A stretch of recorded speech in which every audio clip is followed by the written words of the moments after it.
This is war, and it's on tonight, so get up and fight.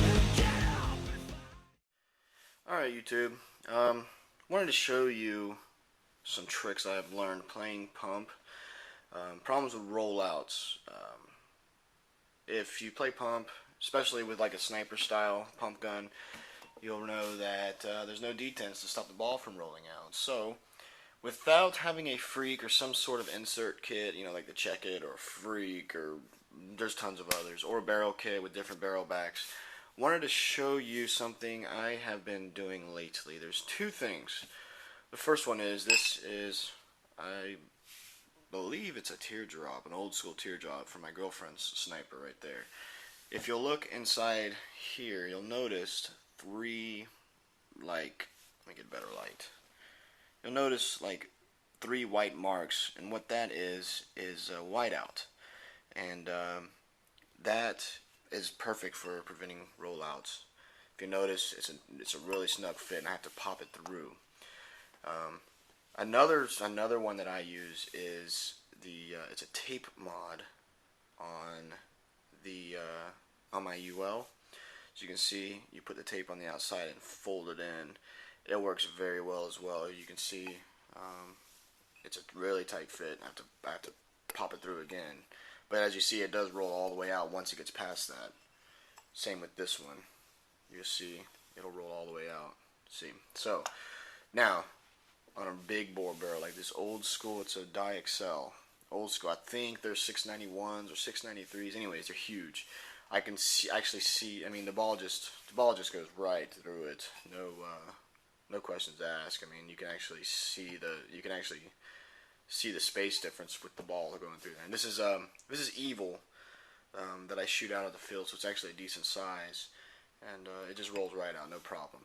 So what I want to show you is how to do a tape mod. I'm gonna try to do this. With one hand. Just pull off about 2.5 to 3 inches, I would say.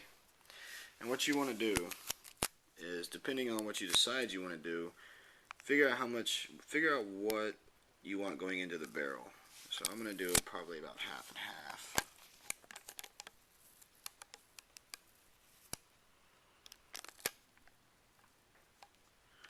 So what I'm doing now, as you can see, I didn't get it all the way around. It's not a huge deal. I usually overlap them, but as you can see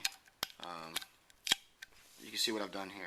I've done about halfway around, and I split it about half. So what you want to do is take it and just fold it in, and this is going to make for a very decent barrel detent system. So there you go. You can see what I've done.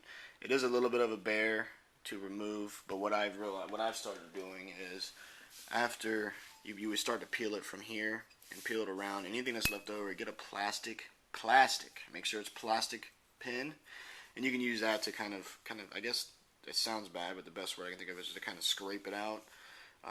Just use a plastic tip pin. You do not want to mar your barrels. But as you can see, it looks ugly, but it works very well. One thing you do want to make sure there's not any stickiness inside it after you put it on. And after you take it off, you want to make sure that you wash the barrel, because there is going to be sticky residue left.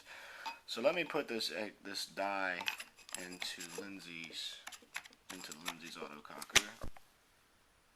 Alright, had a quick problem there. I had to do an edit. Anyways, so I've got the barrel on with the tape mod. I've already put the paint in, and I pumped it and chambered it. So all you do is pull back, obviously, and pull all the way forward. And this is what happens within your barrel. It works decently enough if you're on a budget.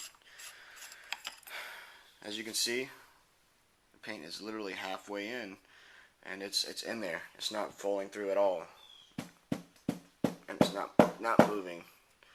And to push it through takes a pretty good amount of force. So what you're going to get from that is a pop, which theoretically, and in my experience, if you were to chrono with this XL barrel and then tape mod it, you'd have to come down. If you were right at 300, you'd have to come down a little bit because you'd probably go to 305, 306, 307-ish. So it actually does do a very good job, or not a very good job, but it does something in the matter of efficiency. So this is just something quick I wanted to show you guys. It works for me. If you want to go the other route, I didn't do this one. This was on Lindsay's sniper when she got it. But I think it's safer than the nail polish mod. I've heard people having nail polish damage their barrels, and this here is whiteout. So I might experiment with that on a few other things. So and as you can see, it does work like I showed earlier. I mean, there it goes, and pop it through, and rolls out. So there you go. Tape mod. We got tape mod, and we have something I just discovered, which is the whiteout mod. Thank you very much.